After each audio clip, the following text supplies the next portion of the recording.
with another episode of Sit Down here. I'm your host, Ernest, and we got Jordan, man. I got him back. Yes, sir. And Good to today we be got back, special bro. guest, FAMU alumna, Ty Floyd. Welcome to the show. Thank you for having me. I'm excited to be here. Nah, I appreciate you hopping on. I know Ern was definitely excited about this one. Whenever we got a FAMU alum on, so You feel definitely me? excited. Gonna have to get going. So let's just start a little bit about you, just for the viewers who may not know. Most of the viewers probably do know, but just in terms of you being a woman in journalism, how did you get interested in that? How did you start with that? Just let us know just about how that passion started for you. Absolutely. So, my dad is actually in the business, and when he retired from playing football in the National Football League, he hopped on a show called Gridiron Greats. And so it was all of the big Florida schools. So, a Florida State guy, which was my dad, a UM guy, a UF guy, and then this journalist named Mike Bianchi in Orlando. They used to go to Universal Studios every Mm. week and shoot the show. And so he would kind of start to take me with them because at the time I was interested in acting and there were all these different Mm. sets that like you could like kind of peek into.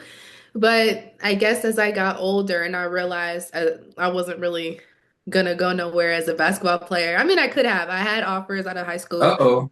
I had offers out of high school, but I was like, I don't want to go all the way over here and I don't want to go do this. I just want to be a regular student. And obviously, I had to go to the school that my mom attended, Florida A&M, and just recognizing all of the great men and women, but specifically women that came out of the program into sports journalism and did phenomenal things. I knew that that was something that I wanted to be a part of. So, that's pretty much my journey, just being around it my entire life for sure. That's what's up, man. So then, so you say you play basketball. Let's talk about a little bit Hey, about, Ern, I was gonna let's say talk if you about want to talk about it, basketball. I'm gonna talk about it. Let's talk about basketball. So, was that your sport growing up? Some people, they try a lot of stuff, but like, was that your sport growing up, or was it something else? I feel like I played sports because I felt like I was obligated to. Yeah. If I could go back and do it all over again, I probably would have been a softball player because my older brother, he played baseball. Mhm. And I feel like my trajectory still would have led me to Florida A&M if I would have went the softball route because we have an exceptional program. I was actually being looked at by Florida A&M, but it just so happened the game prior to the coaching staff coming to one of my games, I took an elbow to the left and right side of my head because she hit me this Ooh. way, they came hit me this way, and I was done. I was done. I Dang. couldn't even play. I missed like 3 weeks.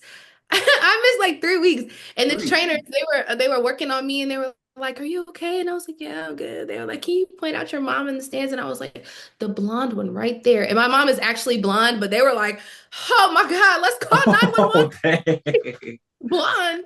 I'm No, dead. I mean, basketball, it was definitely an avenue to a better life. I made a lot of friends and got to go to so many great places, but it So who wasn't was for your me. player? Like, okay, since you gonna keep beating around it, but I'll get right into it. Get Who was into it. your player comp growing up as a basketball player? Like, who would you say you played like? I wasn't even good because I was playing out of position, to be honest. Like, if you look at Mm. basketball players, like all of the guards are like 5'8" plus, you know what Mhm. I'm saying? And then the centers and power forwards, all of them are anywhere from like, your Angel Reese's of like 6'3", and then your Sedona Prince's at like 6'9". I was a Mm. 5'9", 5'10" center. Please think about how successful I was in Central Florida, in Orlando, Florida, where we had like Ayanna McKenzie, who went to 6'4", who went to, I think, Texas Tech, and Wow. Alexis Prince, who eventually went and played in the WNBA. What school did you go to in Orlando? West Orange High, went to West Orange High School. Okay. So think about how successful I was. Hey, it's all Um, about how much heart you It, got. wa- Hey, Aaron, you it talking to wasn't Ern right here. Ern, think about how what you Ern successful into got right college, it but Ern here? gonna get it done out here on the court Kelly. now. wasn't too successful. But then I did flag, all the girlies do flag, and I had a good time, played offense and defense, had a good time doing that. Unfortunately, other than, well, Alabama State now has one, but they didn't have any college programs for that for you to be able to go on scholarship and go, you know. Dang. So you should have went that route. If that was available, would you have went and played college flag if that was a thing? My God, what? I think I would have been Would like you? Oh this wow. commodity on the streets. People wouldn't have been able to, you know what I'm saying? Hey, My phone would have been blowing up. I would have been like, all the all the guys on all HGTG, all glory to God. Bless your receive Talk another off. after a wonderful talk with coach, blah blah blah. No. I'm blessed to announce I got an offer from da, da, da. Yeah, that would have been me. Back in my day, it was the letters. It was all the letters, that they had. They put them on the wall or they'd Put him in like the bathtub. write them Take a like picture Kodak of or him. something like that. Oh, that's I'm crazy. going Now they go on that Twitter now, boy. Go on Twitter, see all the O's. over Oh, with. glory to God. Or they have it in their on their story highlights. Uh-huh. Yeah, they offer you. Oh, Oh, I'm already knowing. I'm already knowing. But quick question, because I know you touched on it a little bit. What team did your dad play for in the NFL, and like, what was that like? I guess I'm not sure if you were alive when he was still playing, or were you born after? Like, what was it like just growing up knowing like your dad played in the NFL? yeah, so my dad, he went to Florida State from 90 to 93 into Mm. the draft that year. They won the national championship. He is the last fullback to get drafted in the first round. The last. Wow, That's tough. So think you about got to that. drop his name too. I'm sorry, you got to drop his name. His name is William Floyd. So that was Ooh. 30 years ago. Bar none is his what he's known by in the NFL. So that was 30 years ago. He's the last fullback to get drafted in the first round. But my dad played for the San Francisco 49ers, so he won the national championship in 93, won the Super Bowl in 94 with the 49ers, and then he finished his career in Carolina with the Carolina Panthers. And I mean, didn't really recognize it until I got a lot older Mm. because I realized in Tallahassee and then especially in San Francisco just how big he was. And I was like, wow, like this is crazy, but like this is just my dad. Like I don't know him from Right. anything other than that. But since we're on the topic and I'm looking at it, this is, I don't know if you can see this, but this is a Super Bowl, a smaller version of his Super Bowl ring. Dang. Oh. Hey, we getting exclusives, Aaron. Come on, man. Yeah, Nowadays, facts, bro. nowadays wives like get like pendants or maybe even like the big one, but that Mm. was actually my grandmother's, and when she passed, I was Wow. able to take it. But yeah, I didn't really recognize, who he was or the magnitude of who he is, but he's still like that guy. He's still very much popping. Like he just went out to the 49er like Arizona chapter fan club, just flew him out Oh, to that's Mm. Phoenix cool, to man. sign autographs. Oh, so he a Niners legend for real then. Legend. First Like, round pick as a fullback, you gotta be Yeah. that. Facts. man, like when we were in Vegas for the Super Bowl last year, there was an autograph signing and we were in a room and I think I went out the door and the line was mad long and I'm just sitting there like this is for my dad. Like this is for my Man. dad. We had to we had to close it off because they kept coming, they kept coming, they kept coming.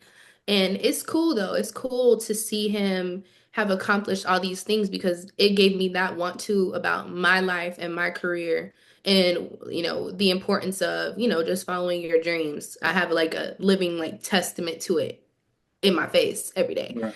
So, yeah. Okay. That's crazy. So you basically saying Pops is a bigger legend than Tallahassee to For now, you. Mm, depending on what side of the track you're on.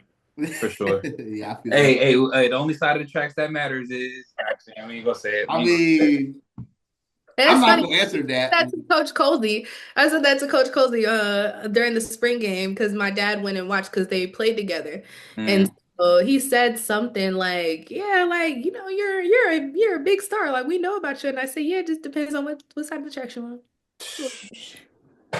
Well, hey, let's turn it back into you, just in terms of your your journalism journey. How do you feel that FAMU has really helped you in terms of that process? Because I know Ern be promoting J School and everything. Like, how do you feel FAMU has really helped you in terms of your process as an individual? Oh my God, how much time do we have? I mean, a lot. I mean, before I even moved in, Pam Oliver was getting the unveiling of her hall in our school, and she came back and spoke to us students. And I remember emailing the dean at the time and was like, "Can I go? Like, I know I'm a freshman." And she was like, "Yeah."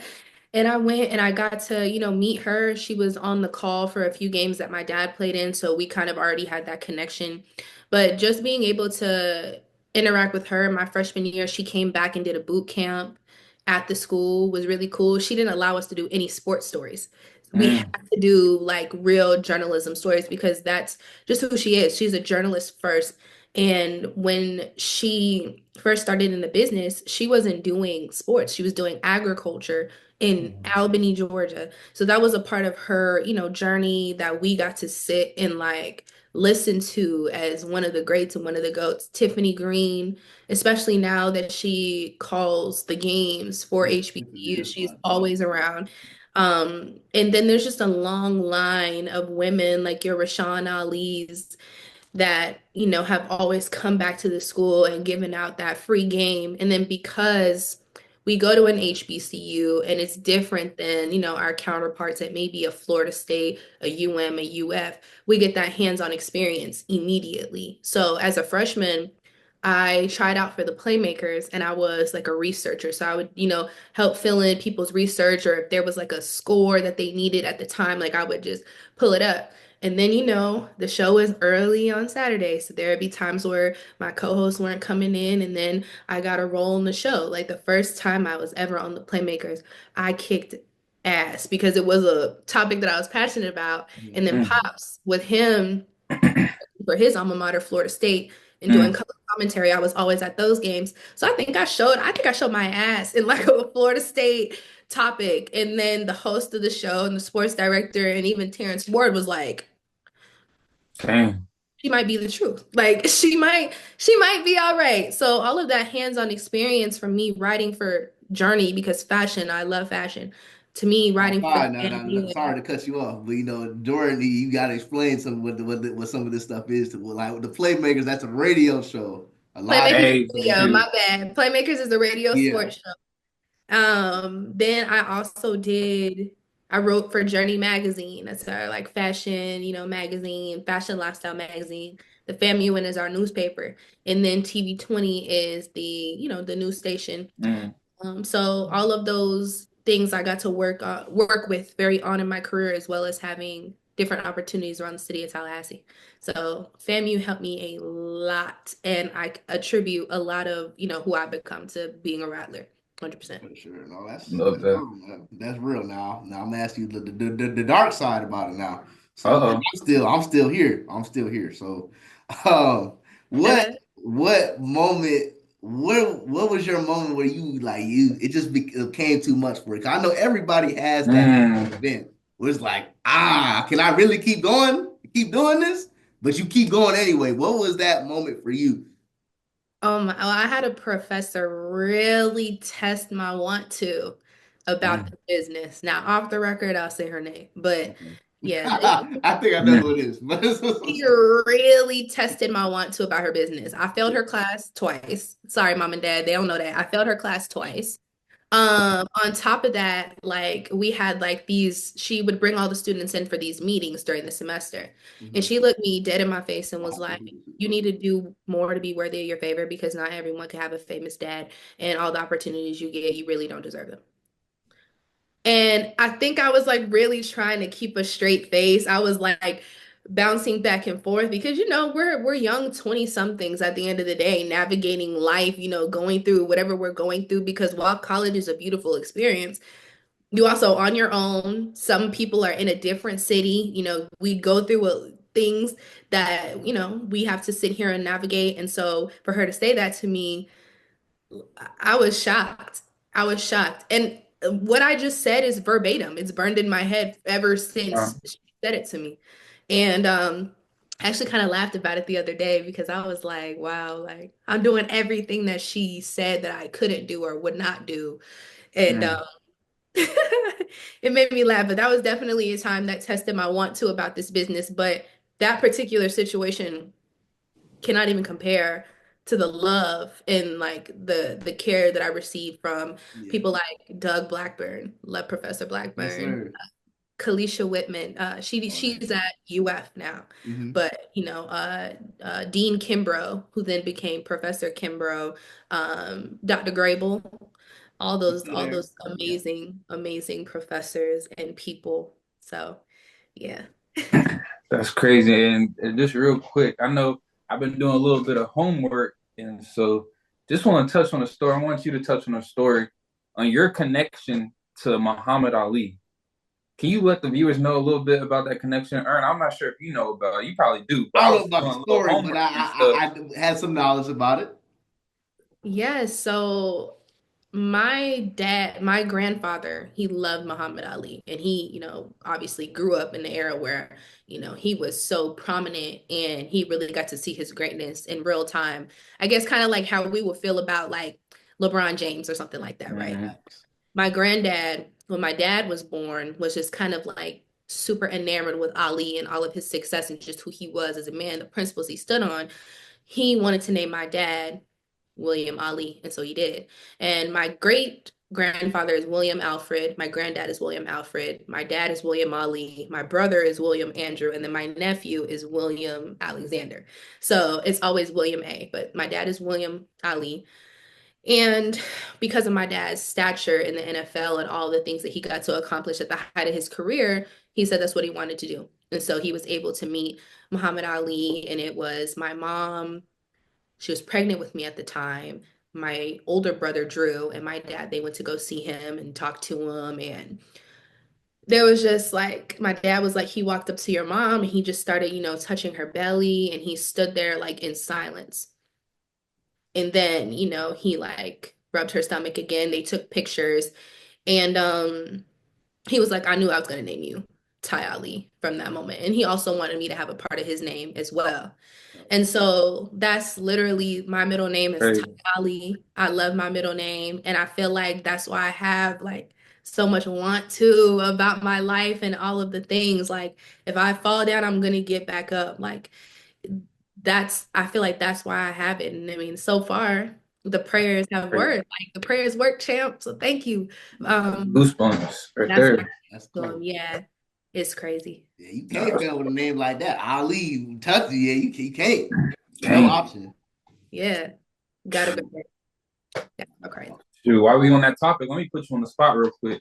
Outside of Pops, outside of Muhammad Ali, sounds like you did well. Just from the outside looking in, I would assume that you're a fan of sports. Who's your favorite athlete Ooh, my favorite athlete, like of all time, outside of your pops, outside of dead or anybody in your alive? family, outside of Ali? Dead or alive? Mm-hmm. Oh, I can only have one. Shoot, top three. Top three? Mm-hmm. Okay. Oh, In order, if you want to put an order, but if you can't put an order, you don't got to. okay. Serena Williams, The hands. goat. Good answer. Ooh, And Florence Joyner, Flojo. I think that all three of those women are just strong Black women, and especially in their sports. And all of them were trailblazers. I can't recall seeing um other than Althea Gibson, of course, FAMU alum, like a lot of women playing tennis, Black women that I could visibly see at the time. And so to see them with their beads playing in these big tennis mm-hmm. matches, it made me feel like, okay, this is something that I could do. It was an inspiration. And then I think I've fallen more in love with FloJo now as an adult because of how unapologetically herself she was. And I feel like it's so easy for people to lose themselves in what they do and not be reminded of the who, as in who they are. And so Wow, those women definitely have inspired me and still inspired me to this day, 100%. fire. That's what's up. I know now. I know you mentioned your favorite athlete, Serena Williams. I like she one of my favorite athletes all time too. She had me watching tennis. Like I never would have watched tennis without Serena. So Yeah, never, definitely never. big shout out to Serena, man. Special love to Tiger Woods too. Love Oh Tiger yeah, Woods. Ooh, he yeah, had me honorable watching mention. golf. Special love to Tiger Woods. He actually lives like in the same community that I grew up in. Oh, that's hard.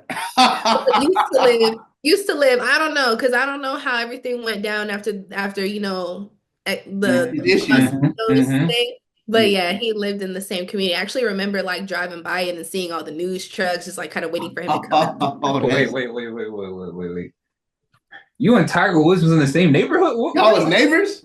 what? Not in the same neighborhood, but like in the same community, Windermere, Florida. It's a suburb of Orlando. Yeah. I think Ray Lewis, his son had one went out there too. That So sounds familiar. I yeah, think it ain't too far Winter yet. Park, but Winter Park is just on the other side of town, but it's still the same. It's still all the same. If you're a retired athlete and you relocate to Central Florida, you're either Got living in money. near Winter Garden or Winter Park for sure.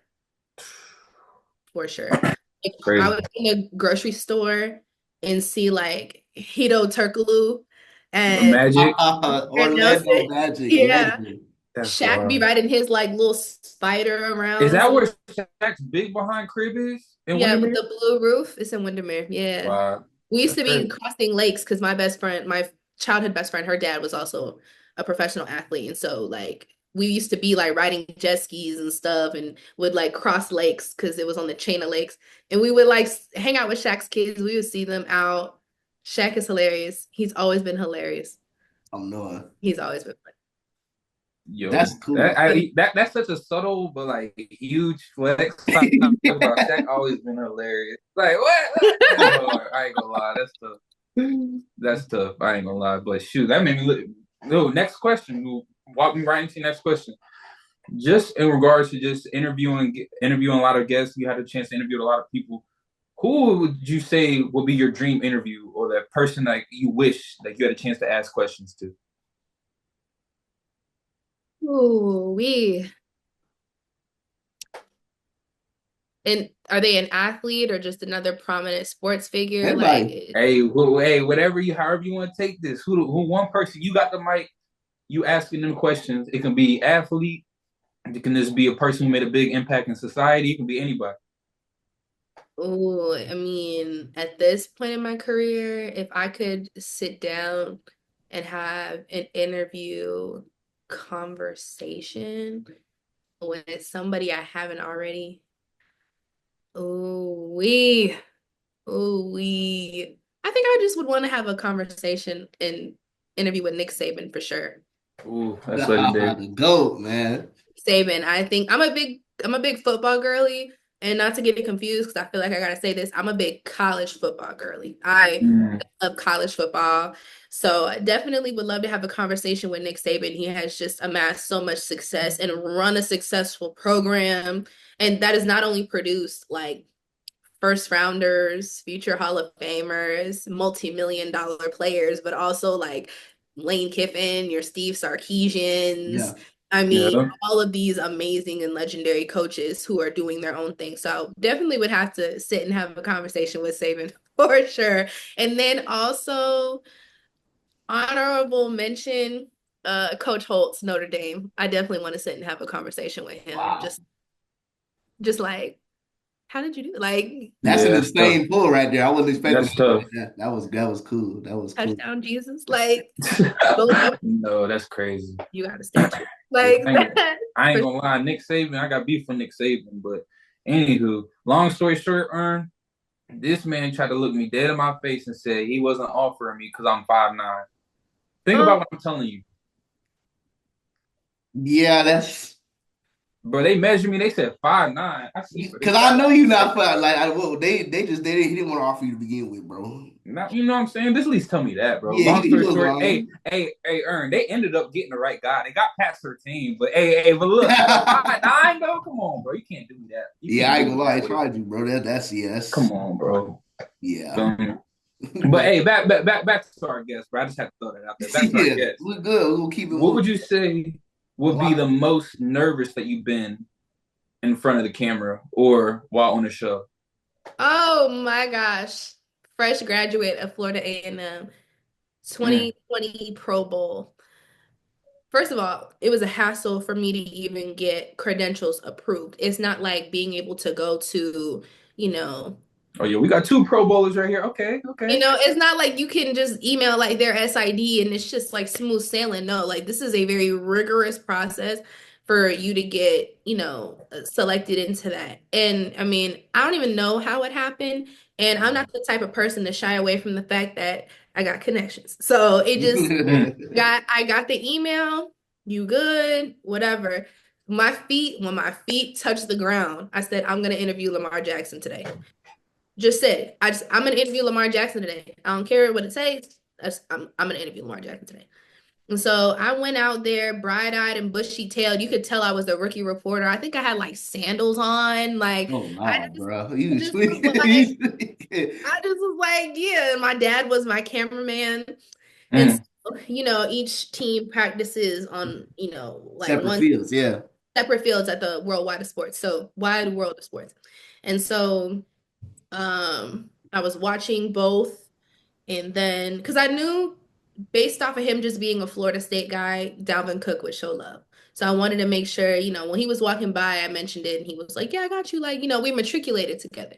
So that was a blessing. And then standing on the side of Lamar's on and everybody kind of rushes him, but I go up to him and I'm like standing there with the microphone and like my dad is behind me recording, but of course he's surrounded by like local and national news, like seasoned reporters that have been doing it forever, and I'm just like trying to ask a question, people keep talking over me, and literally I feel like a in my back, and it was my dad. Like, really? Like, Mm-hmm. you came here and you gonna do that? Like, really? Like, dead? Like, are you for real? Yeah. Like, stand on something. Like, you didn't come all the way out here to just to not ask him a question when you've been talking about this all morning. Like, Man, I he don't was know. telling you to lock in. Right. That's what it was, Ern. He ain't That's say all it that, was. but that's how that little felt. And so after that, I think I asked him like two questions in a row, and then we were able to get him like walking off the field, and like I had my own, question to ask him. And that was Oh, definitely the most nervous I was. I mean, I was just like a recent grad going out there and doing that, but that was a very pivotal moment, I feel like in my life and um in my career to be fresh out of college and have an interview with Lamar Jackson, Dalvin Cook, and Michael Vick in the same day. So that was that's She lit. said, That's my favorite player ever, Michael Vick. Oh that's one of yeah. my favorite players too. And then just a few months later, I was at an XFL game on the sideline and Deshaun Jackson was there. And I was able to interview him as well. And so I just That's tweeted so that. Like cool. I was Oh able to interview like two, like the both of them, and they, you know what I'm saying? Like are now getting hired as HBCU coaches. Crazy. Like wow. that's tough. That's tough. That's really cool. You talking about Lamar? That's like my don't let the Bears stuff fool you. Like I'm a big Lamar Jackson fan. He's my favorite player. And Man. That's a dream sit down guest. I know you don't talk that much and stuff like that, but I would love to have Lamar on. And then you talking Shoot, man, she said Mike Vick. I was done with that one, yeah, bro. if that's I could like if I could say something to Lamar, I would definitely tell him thank you because he stopped for someone who was like really fresh in it and like what a boost of confidence. You know what I'm saying? To like Mm-hmm. have that interview and be able to talk to him about that. I mean, I think at the time it was like my most liked post. People were like, Okay. you really legit. Like yeah, facts.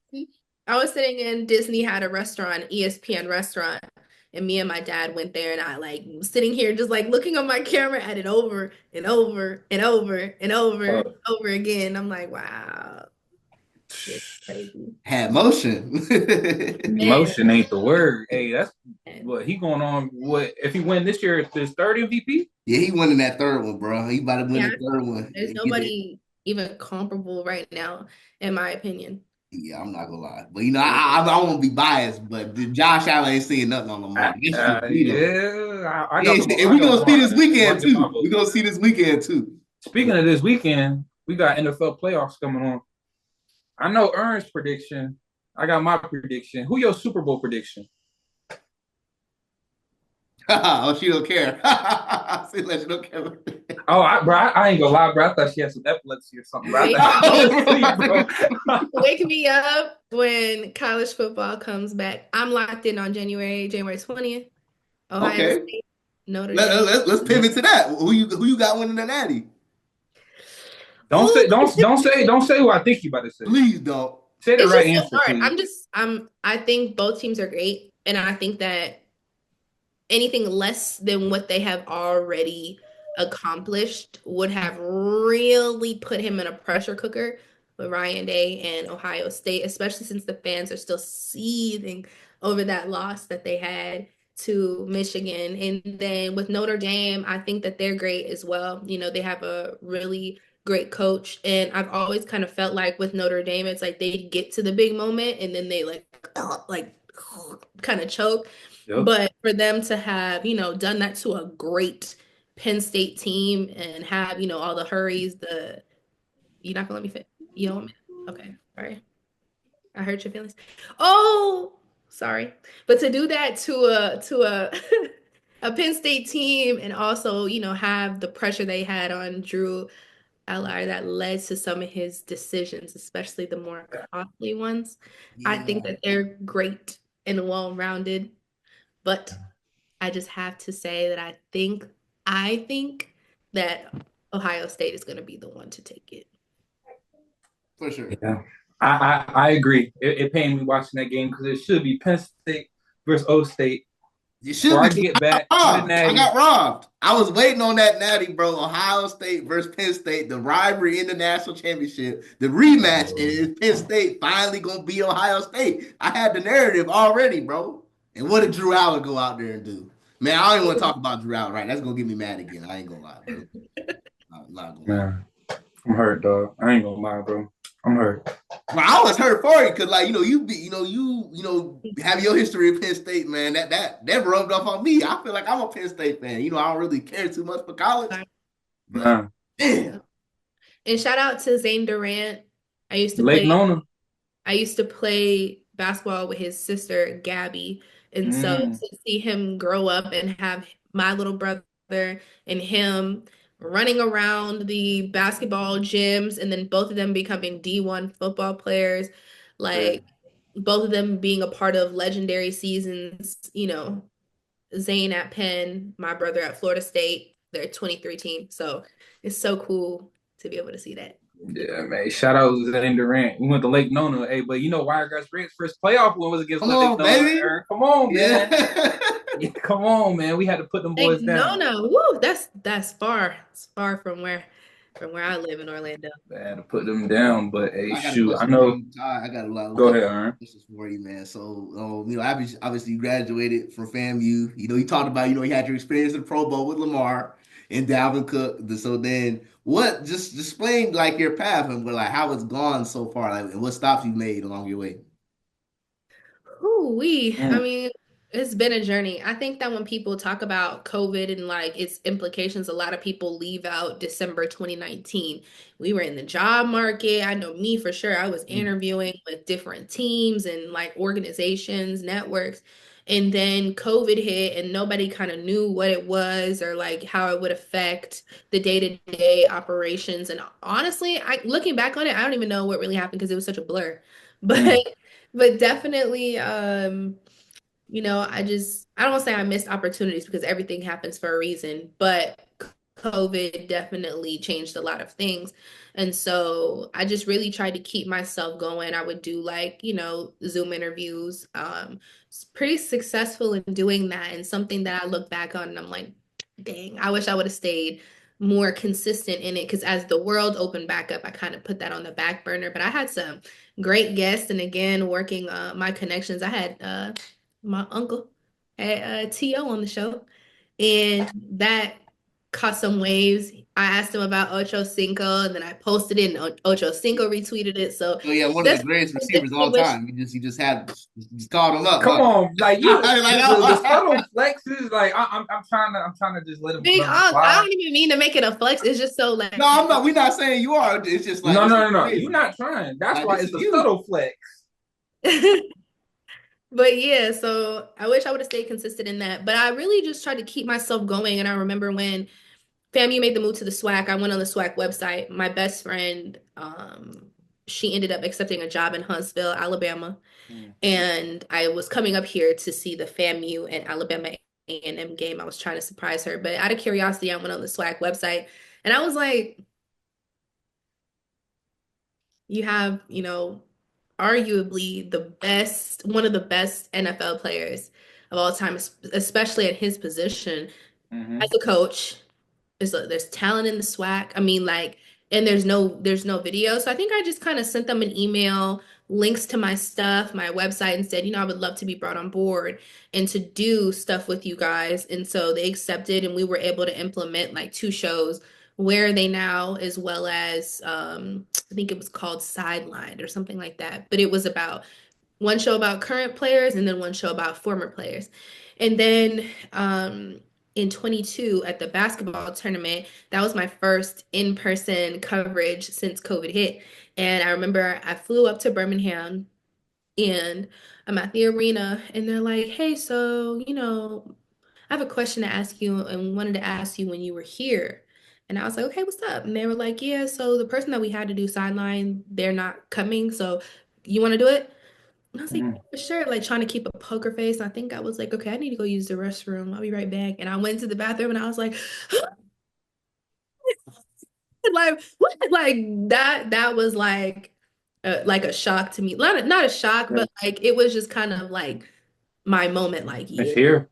Like I Mm-hmm. arrived and I went out there and I did a pretty good job. Like for my first time, I think I did a really great job. And from there I was able to distribute my reel all over. So then I was able to form a relationship with the CIAA and, continued with the SWAC, the MEAC, ESPN's Anscape, Mia Berry, who I actually met in the bathroom at the SWAC tournament. She put me on the opportunity to work with Anscape. And then just being in the HBCU space led me to meet um Kayla Simpson, who introduced me to Jason Mai, the director of football ops and former quarterbacks coach here at Alabama A&M, which has led me now to being here at Alabama A&M as a GA. So it's been cool to be all around the HBCU space and even in certain instances being regarded as like one of the top reporters in the HBCU space. So it's a blessing for sure. And that's just kind of how my journey went. Life will take you places unexpected and you'll do things that Mm-hmm. you wouldn't necessarily expect. If you would have told me at like 18, this is how my life would have turned out, you probably would have sent her into a coma. But I'm very grateful for everything that has happened for sure. That's really And cool. then you have experience, like you mentioned, doing sideline, doing radio. You had a lot of steps along your journey. What do you feel is your dream goal? Because I know a lot of people, they want to venture into having their own show. Like, what's the dream goal for you? The dream goal for me is to be the first Black woman to call the national championship at play-by-play. Wow, Yeah, I like That's that. my that's some legendary Let's make it stuff. happen. that's my Super dream. legendary. That's my goal. That's my dream, and that's my goal. And I was watching all of these games, and I'm like, oh my God, like I can't wait. And so right now, you'll see me in the fall doing play-by-play and transitioning away from sideline. Not that I don't like sideline or, I dislike it. I just think that with my ability to talk about the game, my Mm-hmm. passion for the game, I feel like I'm doing myself a disservice by not exploring this as a possible venture. I think it's something I'd be really good at. It's something that a lot of people have wanted me to try. I've been very reluctant. I'm like, no, like, no. But the CIAA allowed me to have the opportunity to do it last year for their basketball tournament. And when I transitioned back to sideline, I was like, oh, Mm, I wish I was back at the table. Like it's so much fun over there. So much yeah. you get to talk about it and all the same elements you love about sideline as far as asking questions, using elements of storytelling, talking about the game. You could do that from play by play and you have a more like integral part in the broadcast. So that's my biggest dream and goal right there for sure. I will say one thing about that sideline report. I salute all those people that do that sideline report because I've done it before. I know how to do it, things like that. But once you start playing them, getting them cold weather games, it's holding that Oh, mic. yeah. Because they don't give me thermals like they do thermals and stuff like the players. No ski mask. I can't wear all that like the players. Nope. That's Oh my yeah. only thing with sideline report because you go like Lambeau Field, New York, or even Notre Dame. They were Shit, talking about Pam Oliver pretty negatively, and she was doing a game at Lambeau. And I was like, do y'all not recognize how cold man. it is? Like, she's literally standing on the sideline. She don't have no heated bench. Like, there's nothing she can do to brave this weather. So y'all are really tripping. But there's so many different elements of sideline that are hard and difficult. I mean, obviously the weather conditions because the Mhm. Black College Hall of Fame game in Canton. Oh yeah, I got Oh, caught in the rain. oh. I didn't have on no proper gear. I didn't have on backup gear. I mean, Mm. as soon as I woke up the next morning, I was like, there it is right there. But also the fact that, like, okay, to try to explain it really quick, when you're on a broadcast at sideline, right? You have storylines from the week or like the previous game. So Mhm. that is all of the research that you've done prior to the matchup. Yep. Then you are the boots on the ground. So you go from sideline to sideline or bench to bench. You sit and listen to timeouts or whatever. And then you have the IFB in your ear. So you're listening to the broadcast as it goes on. And then you'll have different elements that you can add to the broadcast. But you got to talk in your mic and tell the producer, like, hey, I got this, I got this.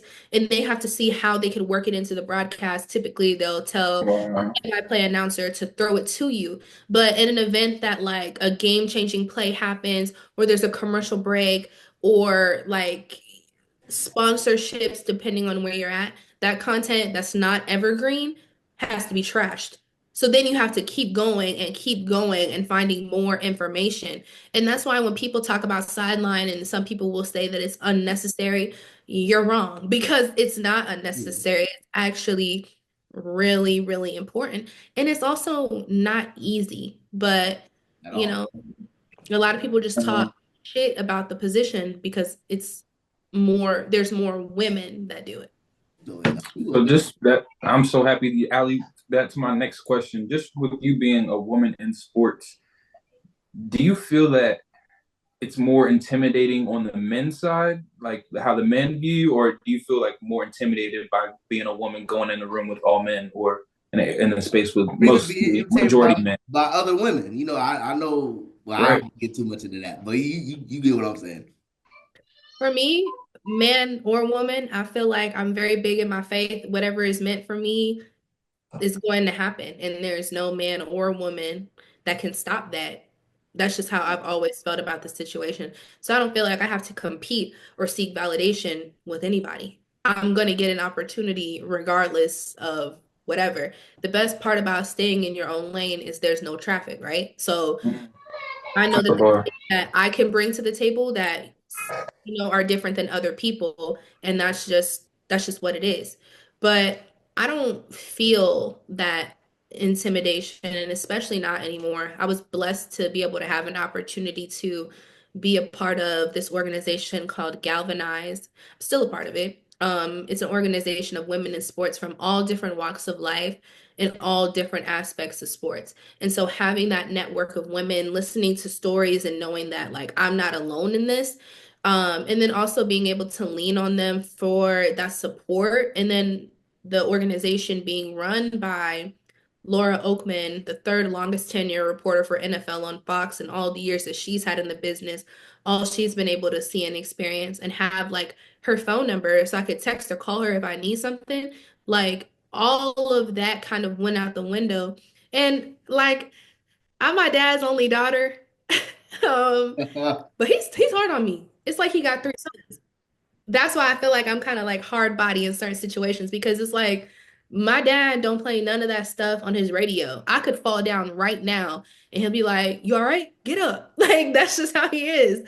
So I'm not really intimidated by all that because I've been around it my whole life. The only people that feel like they got to go out their way to be rude or mean or just like have a certain like attitude about themselves are people that ain't never been there before or they, That's they say that like again. so yeah, it's people that I haven't been there before. So yeah, I don't feel that Definitely. intimidation. Now I want to talk to you about this too. I know we talked about it briefly off the camera. Just wanted to get your quick insight. Not to get into the specifics of everything, but how far do you think the Taylor situation will push like women back in sports media? Because like we've been talking through this whole time. You talk about all your experience and what led you to where you are right now, and for that a situation like that to happen, how does that make you feel? I don't think that it pushes back women in sports because the people that we're going to say something about it or are going to say something about women in sports anyway.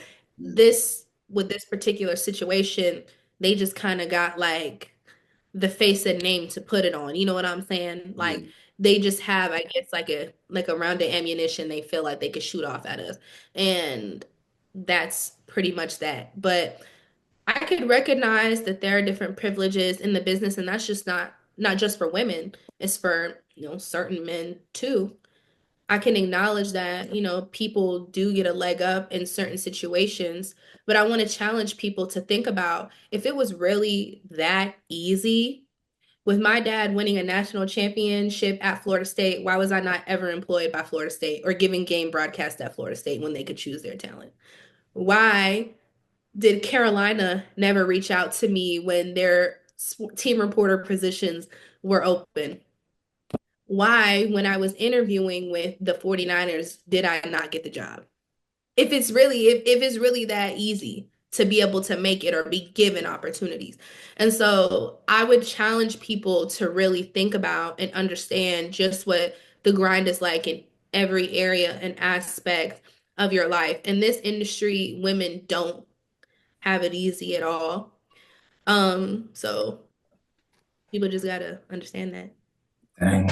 And then I know just going into my last question, what are your goals for 2025? Ooh, great question. My goals for 2025, definitely to be around our program a lot. And here at Alabama A&M, we have a great new coach, is Sam Shade. He has NFL playing experience, actually overlapped with my dad and played with a few of my uncles, but definitely learning as much as I can, sitting in all these different position meetings so that when I start calling games in the fall, on ESPN or whatever other network, I'm able to really talk about it at an in-depth knowledge and do exactly what I say I'm going to do. And Mhm. then also, trying to work with different teams and leagues and conferences and getting more opportunities, not just in your bigger sports, like, maybe your footballs and your basketball, but obviously, like in baseball too. I grew up playing basketball with Taryn Griffey. My younger brother played football with Tevin Griffey, who played at FAMU. I believe he graduated from there, but I don't want to be wrong. And then you have my older brother who played with Trey. So being able to get into baseball is something that I definitely want to do because I feel like we need representation everywhere, not just of, Black women, but of Black people in general. And then also just working on who I am outside of this. I feel like I allow myself to be bogged down or challenged by my career in certain ways, like working the cheese and Pop-Tart bowls. I was extremely sick, but nobody knew that. Nobody knew that. And it got to a point where like I would do an interview and then when the mic dropped, I'd be like, like over here, can't breathe, like about to pass out. And they were like, yeah, go home. You got to go home. And I was like, no, I don't want to go. And they forced me to go home. So just in recognizing that I need growth outside of this and to continue to be and, be who I am outside of it as well. And then also I want to give back to the community. I've been working really hard on a foundation for myself. That services kids. It's called SOCS, Strengthening Our Community's Kids. And I literally want to get in the community and everywhere that made me who I am today. So Huntsville, Orlando, and Tallahassee, and then divvy off into St. Petersburg, where my dad is from, and Winter Haven, where my mom is from, Polk County, to try to get out in the community and help kids. So really, to sum it up, career opportunities, elevating in my career, um, helping the community, giving back to the community, and then also the finding and exploration of self. Most importantly, my relationship with God as well. Getting Okay. into the Word, Bible. Mm-hmm. Yeah, so that's a great list. That's a great list there. I believe you can achieve everything on that list. Yes, I believe it too. I want to come back to fam and do some things. I definitely want to come back to fam. I'm so like proud. Unfortunately, I'm really only tapped in with the girlies. I got to meet um our amazing playmakers, and they had no girls. Yeah, I mean, Had no girls. On a I regular. don't make no decisions. I know I girls on show the up, do my team. job. I show up, do What? my job. But Um, I did try to recruit Hannah Kirby, man. But Hannah be real busy, man. she's a busy, busy And lady, Hannah but don't even barely respond to my messages, bro. It's like, dang, that's my bro. little sister. That's Yeah, my little sister, and I love her so much. But yeah, I'm really tapped in with the girlies, and I'm super, super proud of them because I could say back when I was in school, there was only one. There was only one other woman who I could really, lean on in the program. We leaned on each other, and Marissa Stubbs, and she's now in Jackson, Mississippi, working local. And then Maya Ellison came when I was when we were phasing out, and then now you have Taylor Adams, Hannah Kirby, Sydney Rensher, you have Germany, Bozeman, all of these got some amazing dogs, man. man. We got some hitters, and there's this online platform, Light on College Sports. And last year they put up like for like national like Women in Sports Day or National Women's History Yeah, Month, they put up this graphic of like all the hitters that came out of FAMU, like in sports reporting, yeah. like sports journalism, and it was like Pam, Tiffany, Rashawn, me, Marissa Stubbs, and then you had Germany and Hannah on there as well, Maya Ellison. It was just, it was cool. It's cool to see. Like, dang, You see. I really like that.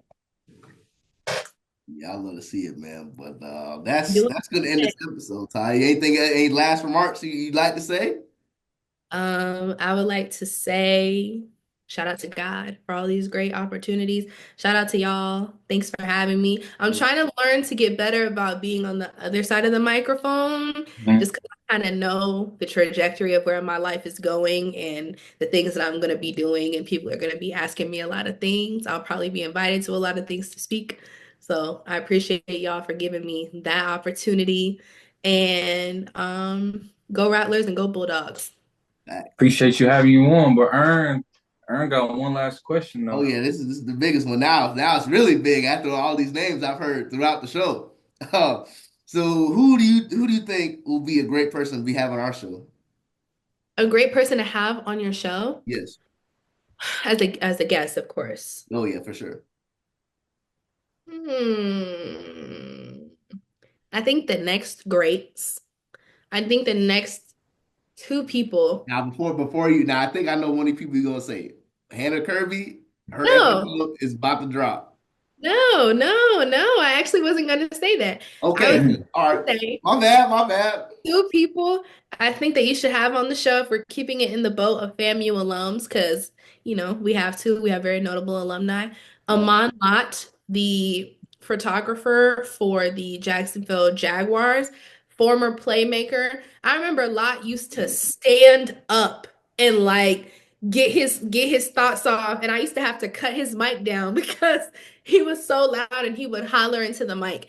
But he's definitely somebody whose journey is amazing. And for him to grow up in Jacksonville, go to Rains, play football at Rains, and then, go on and, end up at FAMU, go to Jackson State and work. Well, actually, he went out to Texas first to work for Dion Sanders and Shador Sanders, the Sanders family, as their videographer. Jackson State really spearheading the content and the coverage first because it starts at home, and then Mhm. getting the job with the Jacksonville Jaguars. Definitely somebody you got to have on the show. And then you also got to have Avery Jacobs. Avery Jacobs, former playmaker, former WA&M sports director. Dang, what else did he do? Avery, he went on to graduate from FAM. He did an internship with the Rams, worked in the Rams communications. Then he decided, oh, I might want to go back into journalism. So then he went and was a reporter in Albany, Georgia, in local news. And then he was like, nah. Then he went back out to the West Coast, and he's been with the Sacramento Kings, working in their communications department. So he's Damn. Yeah, how those are about them Rattlers, man? definitely. And then I gotta throw my other guy in there, Robert Brimson. He has been been working in sports local news up in his hometown at KCMO. Big Chiefs fan, great guy. He's about to get married. Shout out to my guys. Yeah, I was the only woman really on the Playmakers, other Holding than it down. Mitchell, other than Raquel Mitchell, but she was also on top of being in school and then being the producer for TV20, she was also like going out and working for either WCTV or WTXL part-time as their producer. Working, Like she working. making real money, real dollars in college. So yeah, got a lot of heavy hitters for sure. But those are definitely two, three, four people I would start with. And what Ern forgot to tell you about them 3 4, you're gonna have to help make that happen. You're gonna have to Make help that bridge the gap with connect. that. So Oh, definitely I some people got are you. gonna get I on. got you. I got you. You know, Amon, the Jaguars, they gotta have Uh-huh. some straightening. So Yeah. straight going in the off season. So he's pretty free. Free. I don't know, they're in the thick of that NBA season, but those they love their alma mater, so they gonna be on the show. Bet. Oh, man, And so that's all I need to hear. beautiful. So yeah, thank you again, Todd, for coming on the show, man. We really appreciate you spending time with us and sharing your story. Thank you for having me. Anytime I can come back on or talk sports or whatever, I would love to. Repeat guess, you heard it. There it is. So yeah, that's gonna be it. Y'all know what to do. Like, comment, subscribe, man. See y'all next time.